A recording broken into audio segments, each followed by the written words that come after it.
Morning friends. माझं नाव Rajesh Patil. Biology विषयामधला reproduction in lower and higher plants हा पार्ट आपण या ठिकाणी डिस्कस करतो आहोत. या प्लांटमध्ये आपण पहिल्या भागापर्यंत येऊन पोहोचलेलो आहोत. पहिल्या भागामधले काही टॉपिक आपले झालेले आहेत. आपण पुढच्या टॉपिककडे आज वळणार आहोत. टॉपिकचं नाव आहे micro propagation, structure of anther and the development of male gametophyte. सुरुवात करूया पहिल्या टॉपिक पासून. टॉपिकचं हेडिंग आहे मायक्रो प्रोपागेशन. बघा किती चांगल्या स्वरूपाचा शब्द आपल्याला या ठिकाणी कंबाईन फॉर्म मध्ये दिलेला आहे. Here the first word is present, that is called the micro. Micro म्हणजे सूक्ष्म, बारीक. आणि प्रोपॅगल म्हणजे एकापासून अनेक तयार करणे, म्हणजे रिप्रोडक्शनची प्रोसेस असं म्हणूया. यावरून सूक्ष्मापासून तयार होणारे घटक असं आपण त्याला म्हणूया, ज्याला मायक्रो प्रोपागेशन असं म्हटलंय. मग हा टॉपिक आजच्या पिरियडमध्ये आपण डिस्कस करणार आहोत. सुरुवातीला आपण हेडिंग टाकलं मायक्रो प्रोपागेशन म्हणून. मग मायक्रो प्रोपागेशन म्हणजे नक्की काय? The process of formation of microspore, म्हणजे छोट्या छोट्या स्वरूपाचे मायक्रोस्पोर तयार होतात. याला दुसरा एक वर्ड आहे, त्याला आपण पोलन्स म्हणतोय, जेव्हा त्याला पोलन ग्रेन्स म्हटल्या जाते.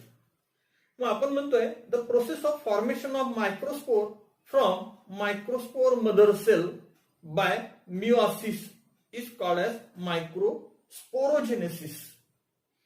बघा आता याच्यात काय सांगितलं, आपण अँथर शिकलेलो आहे मागच्या पिरियडला. अँड्रोशियम, स्टेमन एक त्यातला भाग बघितलाय. या स्टेमनच्या या भागामध्ये टिपवर, टोकावर दाखवलेले आहेत काय अँथर्स, असं काहीतरी आपण स्ट्रक्चर त्यामध्ये शिकलो होतो. वरती असं दाखवलेलं आहे ना. आता हा जो वरचा भाग आहे, हे दोन दाखवलेले घटक जे आहे, या दोन घटकाला आपण अँथर असं नाव दिलेलं आहे. अँथर असं म्हटलेलं आहे. काय म्हटलं त्याला? अँथर. या अँथर मध्ये काय सांगितलं होतं, काय असतात त्याची अशात असतात मायक्रोस्पोर मदर सेल. ते मायक्रोस्पोर मदर सेल एक प्रोसेस करतात. त्या प्रोसेसला नाव आहे मिओसिस. मिओसिसची क्रिया ते करतात. ऍक्च्युली दोन सेल डिव्हिजनच्या मेथड आपल्याला माहिती आहे. सेल डिव्हिजनच्या मेथड, एकाला आपण मायटॉसिस म्हणतो. काय म्हणतो? मायटॉसिस. तर दुसऱ्याला मिओसिस या नावाने ओळखले जाते. आता मायटॉसिस आणि मिओसिस मध्ये फरक काय आहे की या ठिकाणी सेल डिव्हिजनची मायटॉसिस अशी एक क्रिया आहे. मायटॉसिस अशी क्रिया आहे ज्यामध्ये क्रोमोझोमची जी संख्या आहे ही रिड्यूस होते, इक्वल राहते. काय राहते? इक्वल फॉर्म मध्ये राहते. म्हणजे इक्वल स्वरूपाचं सेल डिव्हिजन होत असेल तर त्याला मायटॉसिस या नावाने आपण संबोधू.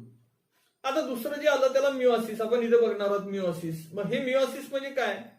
याला आपण नाव देऊया रिडक्शन डिव्हिजन. काय म्हटलं? रिडक्शन. रिडक्शन म्हणजे काय?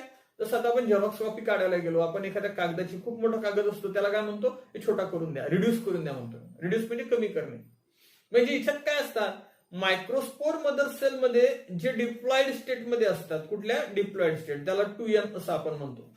पण मिओसिस झाल्यानंतर काय होते, ती इथे त्याची संख्या अर्धी होऊन जाते. अर्धी म्हणजे काय? 2n ची अर्धी. 2n ची अर्धी म्हणजे किती? n होऊन जाईल. n, फक्त n है ना. मग अशा स्वरूपामध्ये त्यांची संख्या झालेली आपल्याला दिसते, म्हणून त्याला आपण मिओसिस म्हटलं. मग ही एक क्रिया आहे म्हटलं, द फॉर्मेशन ऑफ मायक्रोस्पोर. मग तयार झालेले जे घटक आहे त्याला मायक्रोस्पोर म्हणून. म्हणजे पहिले काय असते? Microspore mother cell. यांनी काय केलं? मिओसिस केलं. मिओसिस केल्यानंतर काय तयार होतील? असे असे छोटे छोटे घटक. याला आपण नाव देऊया मायक्रोस्पोर. म्हणजे मदर सेल मधून फक्त काय होईल? मायक्रोस्पोर्स तयार होतील. मग ही जी खारण्याची क्रिया आहे याला आपण मायक्रोस्पोरोजेनेसिस या नावाने ओळखूया. मायक्रोस्पोरोजेनेसिस म्हणजे मग काय? The process of formation of microspore from microspore mother cell by meiosis is called microsporogenesis. आता आपण याच्यात काय बघतो? आता प्रत्येक स्वरूपाची जी मायक्रोस्पोर मदर सेल असते है ना, मग आपण त्याला नाव दिलं इच मायक्रोस्पोर मदर सेल. डिप्लॉइड संख्या दाखवली त्याची, ठीक आहे. अंडरगोज मिओसिस म्हणजे ते काय करतात? इथे ही थिंग करतात. या थिंगला काय नाव दिलं? या ठिकाणी हे बघा, इथे मिओसिस नाव दिलं. काय करतात? मिओसिस करतात. आणि काय करतात? हॅप्लॉइड स्वरूपाचे, म्हणजे हे n दाखवलं आहे ना, हॅप्लॉइड स्वरूपाचे मायक्रोस्पोर तयार करतात. मग कसं? तर समजा हा एक ठिकाणी हा एक आहे, याला नाव देऊ, हा जो सेल आपण इथं दाखवला याला नाव देऊ आपण मायक्रोस्पोर मदर सेल. हा काय करतो, पहिल्यांदा डिव्हिजन होतो, डिव्हिजन झाल्याबरोबर 2 सेल तयार करतो. किती तयार केले, 2. आता इथे ही जी संख्या असते ही डिप्लॉइड आहे, याच्यानंतर ही काय होऊन जाते, n होऊन जाते. आता हे आणखी डिव्हिजन करतात. ठीक आहे, हे डिव्हिजन केल्यानंतर 4 सेल तयार होतील. बरोबर आहे. किती सेल तयार झाले आता, 1 2 3 आणि 4. मग हे किती सांगितले आपण, हे 4. मग काय सांगितलं, इथं टेट्रायड तयार होते. मग काय तयार म्हटलं, मायक्रोस्पोर मदर सेल मिओसिसचं डिव्हिजन करतात आणि 4 हॅप्लॉइड मायक्रोस्पोर तयार करतात. या 4ला आपण टेट्राड नाव देऊ. काय नाव देऊ, टेट्राड. म्हणजे तिथं टेट्राड तयार झालेला आपल्याला दिसेल. मग आपण याच्यात काय शिकलोय, मायक्रोस्पोर मदर सेल हे मिओसिसचं डिव्हिजन करतात आणि त्यांच्या माध्यमातून हॅप्लॉइड स्वरूपाचे मायक्रोस्पोर तयार होतात. काय तयार होतात, मायक्रोस्पोर. आता हे जे मायक्रोस्पोर आहे त्याला दुसरा एक शब्द काय, त्याला दुसरा एक शब्द आहे पोलन ग्रेन्स. ठीक आहे, त्यालाच म्हणतो आपण पोलन्स. मग या पोलनचं स्ट्रक्चर आता आपण बघूया. काय म्हटलं आपण, स्ट्रक्चर ऑफ मायक्रोस्पोर. ठीक आहे, म्हणजे पोलन ग्रेन्स. मग आता एक मायक्रोस्पोर तयार झाला, मी आता 4 दाखवले तुम्हाला, असे गोल गोल गोल गोल असे 4 काढून दाखवले होते. त्यातला एकाला कोणालाही तरी आपण मोठं केलं है ना. मग हा एक तयार झालेला मायक्रोस्पोर जो आहे तो आपल्याला या ठिकाणी मायक्रोस्कोप खाली बघतोय आपण आणि तो कसा दिसतोय ते आपण त्या ठिकाणी डिस्कस करूया. ठीक आहे, मग बघा काय सांगितलं, each microspore is a spherical in shape. असा गोलाकार आकार त्याचा दिसू लागला आपल्याला. ओके, मग त्याला काय म्हटलं, spherical in shape and non motile. Non motile म्हणजे त्याला हात नाही, पाय नाही, शेपूट नाही, काहीच नाही है ना. मग काहीच नाही म्हटल्यानंतर ते हालचाल करू शकेल का, नाही. ते हालचाल करू शकणार नाही म्हणून नॉन मोटाईल म्हटलं. मोटाईल म्हणजे हालचाल करणारा, नॉन मोटाईल म्हणजे हालचाल न करू शकणारा. ठीक आहे, मग नॉन मोटाईल स्ट्रक्चर तयार झालं. मग मायक्रोस्पोर कसं आहे, स्पिरिकल आहे आणि नॉन मोटाईल स्वरूपाचं हे स्ट्रक्चर आहे. ओके, मग आता हे जे स्ट्रक्चर आपण बघितलं सुरुवातीला, तर याच्यावरती आपल्याला असं स्ट्रक्चर दिसते आणि आत फक्त एक न्यूक्लियस दिसते. किती न्यूक्लियस दिसतं सुरुवातीला, एक न्यूक्लियस. मग आपण त्याला कसं म्हटलंय, मायक्रोस्पोर इज युनिसेल्युलर. एकाच सेलचा बनलाय. किती सेल आहे, फक्त एकच सेल आहे. ठीक आहे, युनिन्यूक्लिएटेड. सुरुवातीला न्यूक्लियस किती सांगितले, फक्त एकच न्यूक्लियस सुरुवातीला सांगितले आपण. Okay, and haploid structure. Haploid का, कारण मदर सेल आपण शिकलेले MMC मायक्रोस्पोर मदर सेल जे डिप्लॉइड असतात, ज्यांचं डिव्हिजन झालं, काय तयार झाले, मायक्रोस्पोर. मग हे कसे आहेत, हॅप्लॉइड आहेत है ना.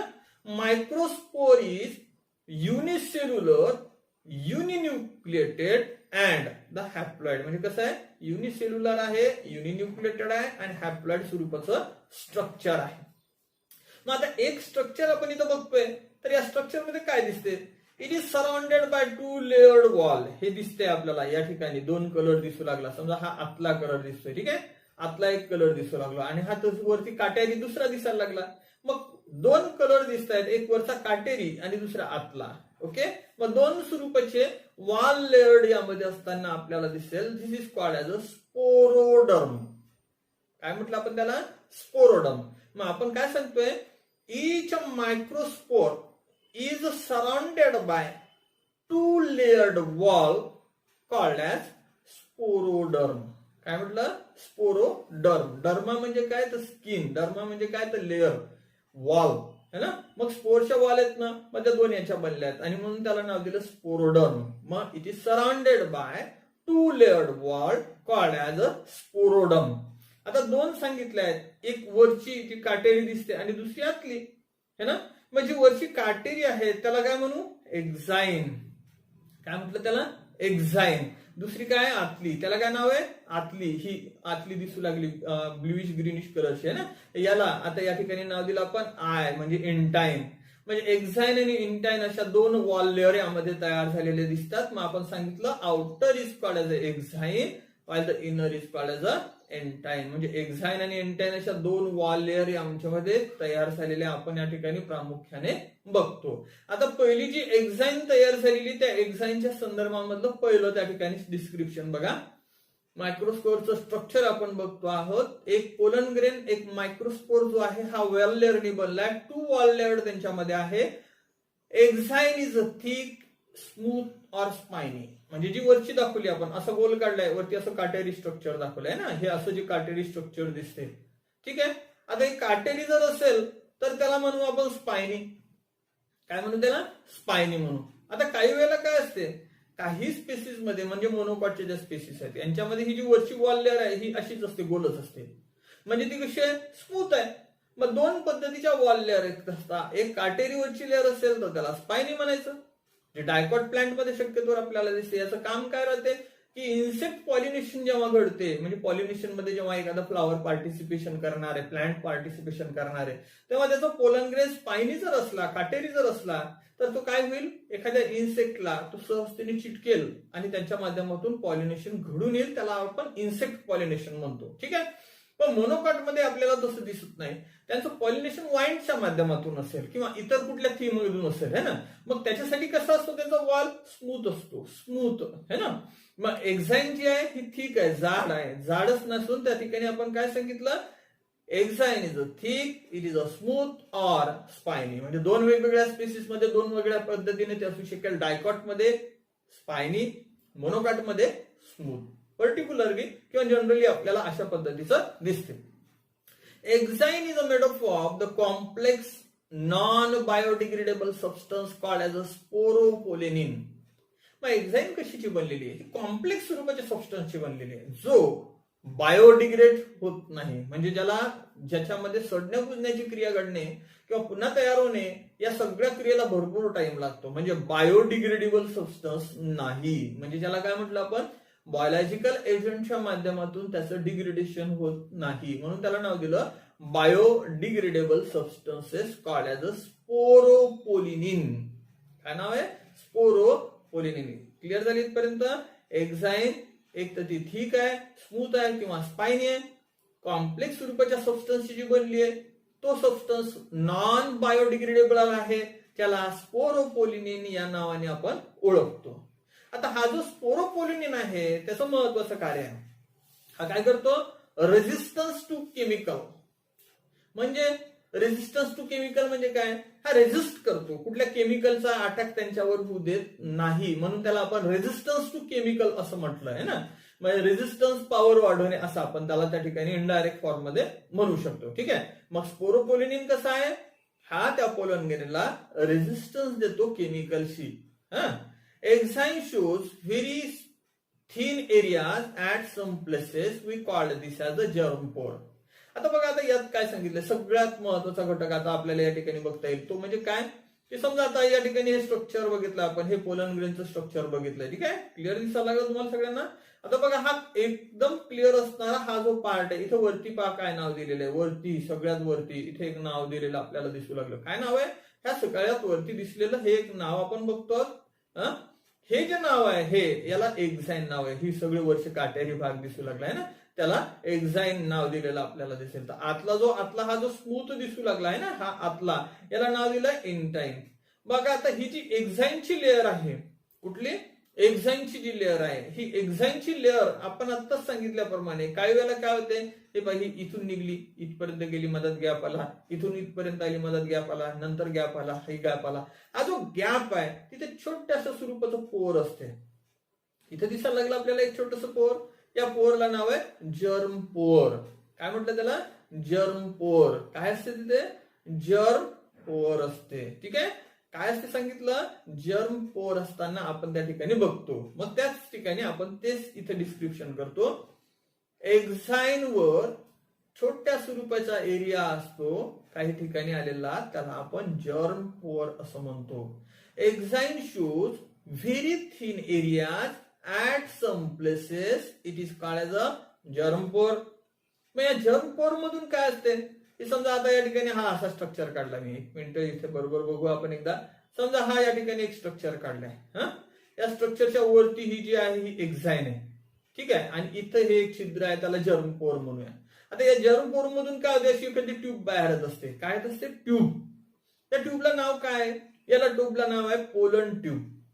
काय, पोलन ट्यूब. ह्या कशातून आली, या छोट्याशा छिद्रामधून आली. म्हणजे या जर्म पोर असं नाव दिलं. या जर्म पोर मधून काय आलं, या जर्म पोर मधून एक ट्यूब बाहेर आली. मग ही केव्हा येते, जेव्हा पोलन ग्रेन्सचं जर्मिनेशन होते. केव्हा, पोलन ग्रेन्सचं जेव्हा जर्मिनेशन होते तेव्हा त्या ठिकाणी ट्यूब मधून तो स्ट्रक्चर बाहेर आलेला आपल्याला, त्या जर्म पोर मधून ती ट्यूब बाहेर आलेली आपल्याला दिसून येईल. म्हणून आपण बघा या ठिकाणी काय सांगितलं, थ्रू जर्म पोर pollen tube comes out during germination of pollen grains. म्हणजे जेव्हा पोलन ग्रेनचं जर्मिनेशन होणार आहे तेव्हा ती ट्यूब आपल्याला बाहेर आलेली लक्षात येईल. मग जर्म पोरचं काम काय आहे की त्यामधून पोलन ट्यूबला बाहेर येऊ देणे. ओके, केव्हा? During the germination of pollen grain. Is it clear? Second भाग. आता हा पहिला भाग आपला संपला. एक्झाईन थिक आहे, स्मूथ आहे, स्पायनी आहे, कॉम्प्लेक्स स्वरूपाच्या सबस्टन्स बनलाय, नॉन बायोडिग्रेडेबल सबस्टन्स आहे, त्याला स्पोरोपोलोनिन नाव दिलं, ते रेजिस्ट करते केमिकलला.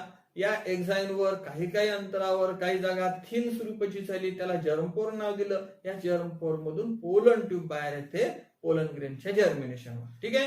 मग आता ही वरची स्ट्रक्चर आता आपलं या ठिकाणी कम्प्लीट झालं. हे वरचं ज्याला एक्झाईन नाव आहे. आता आतले गोल्ड रिंग दिसायला लागली ही आतली, याला इंटाईन नाव देऊया. ओके, मग या इंटाईनच्या संदर्भामध्ये इंटाईन इज थिन, ऑफकोर्सली ती कशी आहे? थिन आहे. आणि ती बनलेली आहे सेल्युलोज अँड पेक्टिन. या बघा इथं काय नाव होतं? स्पोरोपोलोनिन. हिच्यात काय आलं?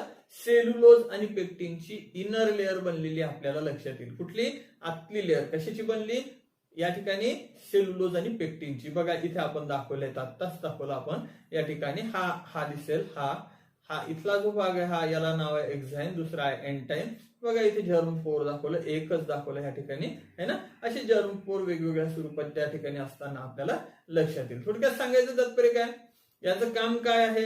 याचं काम आहे जर्मिनेशन. ओके, कोणाचं? पोलन ट्यूबचं. इंटाईन कशी आहे?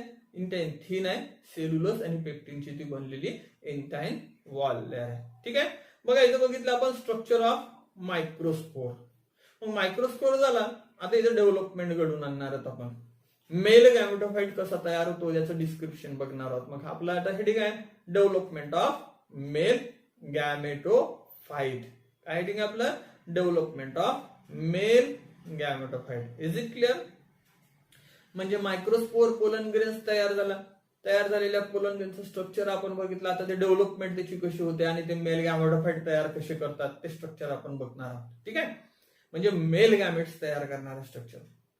Pollen grain marks the beginning of male gametophyte. म्हणजे पोलन ग्रेन्स पासूनच मेल गॅमेट तयार होतात. मग पोलन ग्रेन्स तयार झाला म्हणून तिथून काय तर मेल गॅमेटोफाइटची प्रोसेस सुरू झाली असं आपण म्हणूया. म्हणून म्हटलं pollen grain marks the beginning of male gametophyte. The development of male gametophyte involves 2 mitotic division. आता याच्यात काय घडते? आता याच्यात मिओसिस नाही घडत, मग याच्यात मायटोसिस घडते. मग मायटोसिस डिव्हिजन इथं किती घडते? तर 2 वेळेला. म्हणजे 2दा मायटोसिस डिव्हिजन यांच्यामध्ये घडलेलं आपल्याला दिसते. Development of gametophyte involves 2 mitotic division. किती? 2 मायटोटिक डिव्हिजन यांच्यामध्ये घडलेले आपल्याला दिसून येईल. Pollen grains undergoes first mitotic division to form 2 unequal size cell. आता जो पोलन ग्रेन असतो, आता सुरुवातीला तो काय करतो? अनइक्वल स्वरूपाचं डिव्हिजन करतो. समजा आता या ठिकाणी हा पोलन ग्रेन आहे. ठीक आहे. ह्याला वरतून अशी लेअर आपण या ठिकाणी काढून घेतली. आता याच्यात एकच न्यूक्लियस दाखवलाय आपण है ना. आता काय होते? हा जो पोलन ग्रेन आहे एक न्यूक्लियस असतो, त्या ठिकाणी काय करतो? तो 2 न्यूक्लिया तयार करतो. वरची लेअर जशीच्या तशीच आहे, त्यात काही चेंज नाहीये. फक्त काय सांगितलं? हा एक न्यूक्लिया तयार झाला, हा दुसरा तयार झाला. म्हणजे इथे डिव्हिजन झालं ना. पहिलं डिव्हिजन झालं आणि 2 अनइक्वल साईजच्या न्यूक्लिया तयार झालेले आपल्याला दिसतील किंवा सेल तयार झालेले दिसतील. जसं हा एक छोटा दाखवला, हा एक मोठा दाखवला, असे 2 सेल्स त्यामध्ये तयार होतात. म्हणजे काय म्हटलं आपण? Pollen grain undergoes first mitotic division to form 2 unequal size cell. कारण आता बघा आता याच्यात काय मिओसिस डिव्हिजन पहिलेच झालेलं आहे, त्याची संख्या आधीच कमी झालेली, अर्धी झालेली आहे. आता त्याची संख्या आणखी अर्धी होत नसते, ती कॉन्स्टंट राहते आणि म्हणून तिथं सारख्या स्वरूपाचं डिव्हिजन घडते. त्याला आपण मायटोसिस म्हटलंय. मग मायटोसिस डिव्हिजन पहिलं घडलं. पोलन ग्रेन्सनी काय केलं? फर्स्ट मायटोटिक डिव्हिजन केलं आणि 2 अनइक्वल साइज म्हणजे ज्याची साईज सारखी नाही, एक मोठा आणि एक छोट्या स्वरूपाचा सेल तयार केला. मग 2 अनइक्वल साईजचे सेल्स त्यामध्ये तयार केलेले आपल्याला दिसतील. मग आता 2 सेल तयार झाले तर लार्जर नेकेड सेल, मग मोठ्या आणि डोळ्यांनी दिसणारा सेल जो आहे it is called as vegetative cell. मग मोठा जो सेल त्यामध्ये तयार झाला आणि जो सहजतेने डोळ्यांनी आपण बघू शकू त्याला आपण vegetative type of the cell असं म्हणू. But smaller and the thinner wall cell it is called as a generative cell. म्हणजे मोठा दिसणारा, समजा हा एक पोलन ग्रेन होता, आता याच्यात काय दिसायला लागला? हा एक न्यूक्लियस दिसतोय आणि हा दुसरा दिसतोय. मग आता एक स्पष्ट दिसू लागला हा वाला, हा मोठा सेल झाला. मग याला नाव दिलं व्हेजिटेटिव्ह सेल. आता हा छोटा तयार झाला, याला नाव दिलं जनरेटिव्ह सेल. मग दोन सेल्स यांच्यामध्ये तयार झाले, larger naked cell called as a vegetative cell and the smaller thin walled cell called as a the generative type of the cell. म्हणजे दोन पद्धतीचे सेल्स यांच्यामध्ये तयार झालेले आपल्याला दिसतात. ठीक आहे, बघा आता याच्यात एकदा थोडंसं रिप्रेझेंटेशन मधून फोटोच्या माध्यमातून बघूया आपण या ठिकाणी काय दिसते ते. ठीक आहे, बघा आता डेव्हलपमेंट ऑफ मेल गॅमेटोफाइट हा एक पोलन ग्रेन्स होता. हा दिसू लागला आपल्याला इथे, हा पोलन ग्रेन्स आहे. हा युनिसेल्युलर युनिन्यूक्लिएटेड आणि हॅप्लॉइड स्वरूपाचा आहे. ठीक आहे, आता हा काय आहे, हा या ठिकाणी असणार हा जो पोलन ग्रेन्स आहे, हा पोलन ग्रेन एकच न्यूक्लिया दिसते आपल्याला, एकच न्यूक्लिया यांच्यामध्ये. आता ही पहिली स्टेज आहे ही, आता ही दुसरी दाखवली. या दुसऱ्या स्टेज मध्ये काय दाखवलं की हा जो न्यूक्सेल आहे याच्या न्यूक्लियास, ह्या ज्या दोन न्यूक्लिया दिसू लागल्या यांचं डिव्हिजन झालं. एक छोटा सेल तयार झाला, दुसरा मोठा दिसायला लागला. जो मोठा आहे लार्जर साईजचा आहे त्याला व्हेजिटेटिव्ह सेल्स नाव दिलं आणि जे छोटा आहे त्याला generative type of the cells असं म्हटलं. म्हणजे दोन पद्धतीचे सेल्स त्यांच्यामध्ये फॉर्म होत असताना आपण या ठिकाणी सांगतो आहोत. ओके, म्हणजे दोन सेल्स तयार झाले, एक व्हेजिटेटिव्ह सेल मोठ्या साईजचा आणि दुसरा छोट्या साईजचा generative type of the cell. दोन पद्धतीचे सेल्स यांच्यामध्ये फॉर्म होत असताना आपल्याला दिसू लागले. Is it clear?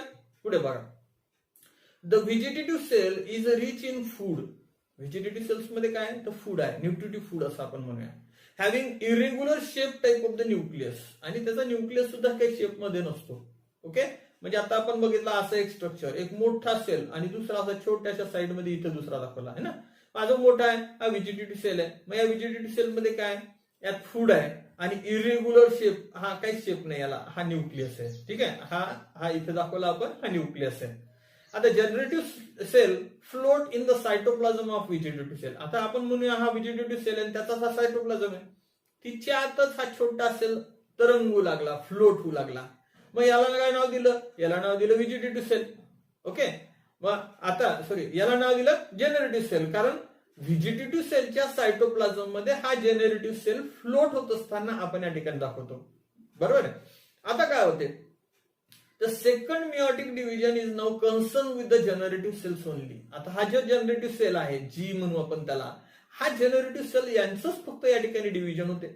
मग सेकंड मायटोटिक डिव्हिजन जे आहे हे फक्त आणि फक्त जनरेटिव्ह सेल्सशी निगडित असताना आपल्याला दिसेल, कारण व्हेजिटेटिव्ह सेल्सचा वापर काय तर फूड म्हणून त्याचा दुसरा काही वापर आपल्याला दिसत नाही.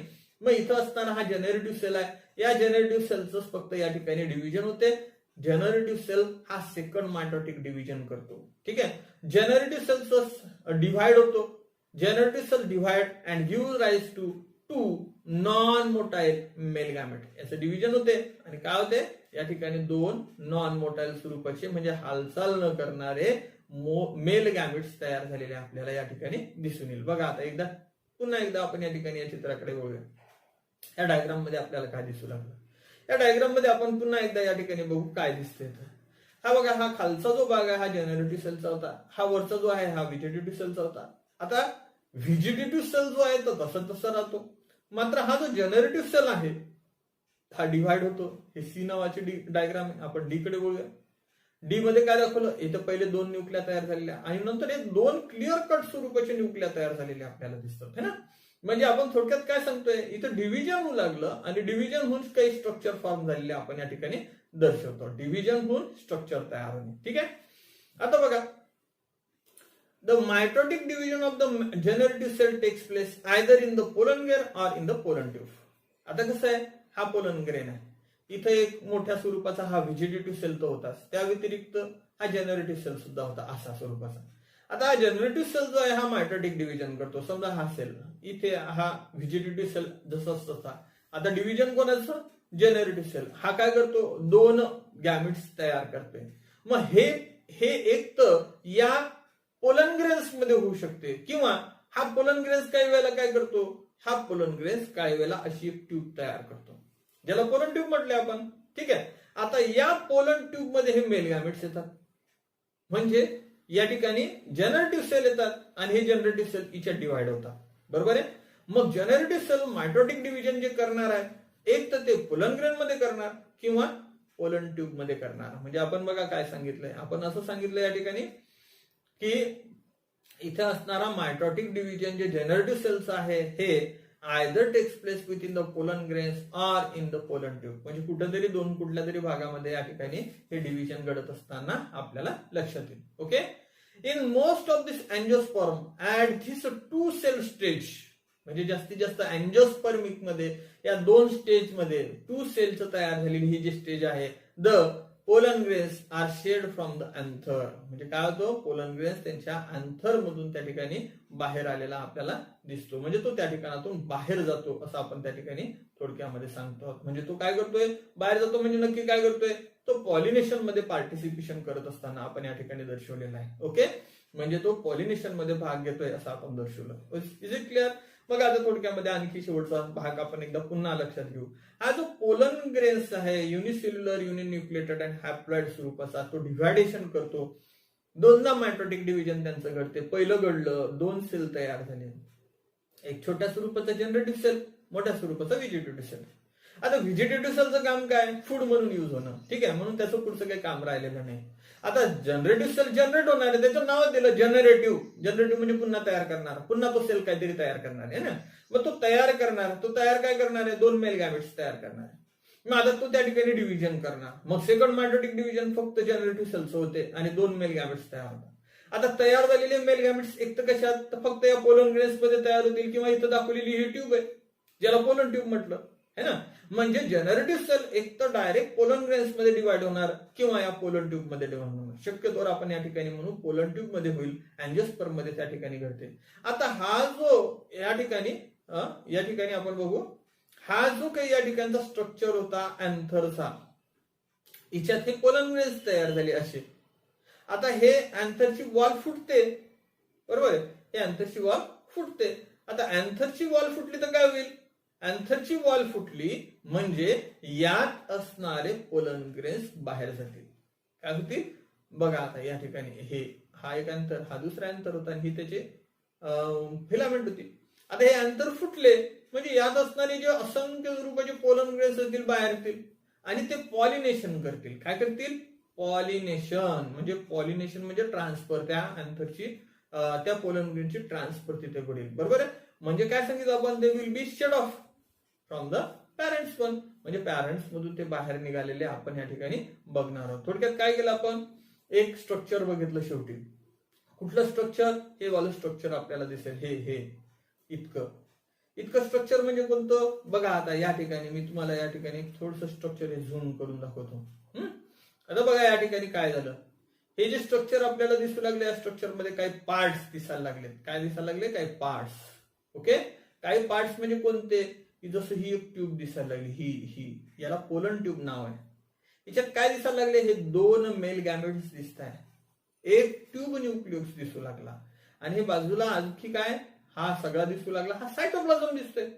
मग आता हे जे स्ट्रक्चर पूर्णपणे आपल्याला दिसते, कुठलं, pollen tube with tube nucleus, 2 male gametes, 2 male gametes आहेत तिच्यात, म्हणून त्याला म्हटलं 2 male gametes and it's cytoplasm togetherly called as, याला पूर्णपणे आपण काय म्हणतो, मेल गॅमेटोफाइट म्हणतो. मग मेल गॅमेटोफाइट म्हणजे काय, गॅमेटोफाइट म्हणजे काय नक्की, ते पोलन ग्रेन्स आहे. या पोलन ग्रेन्स मध्ये ट्यूब न्यूक्लियस आहे, 2 मेल गॅमेट्स आहे आणि त्याचा आजूबाजूला असणारा सायटोप्लाझम आहे. या पूर्ण स्ट्रक्चरला या ठिकाणी आपण नाव देतोय काय, male gametophyte. Is it clear. तर बघा आजच्या पिरियड मध्ये आपण या ठिकाणी डेव्हलपमेंट ऑफ मेल गॅमेटोफाइट हा एक टॉपिक या ठिकाणी डिस्कस केलेला आहे. व्हिडिओ आवडला असेल तर या व्हिडिओला लाईक करा, शेअर करा, सबस्क्राईब करा, तद्वतच बेल आयकॉनला क्लिक करा. तुम्हाला काय डाऊट असेल तर कॉमेंट बॉक्स मध्ये नक्कीच कॉमेंट करा. थँक्यू.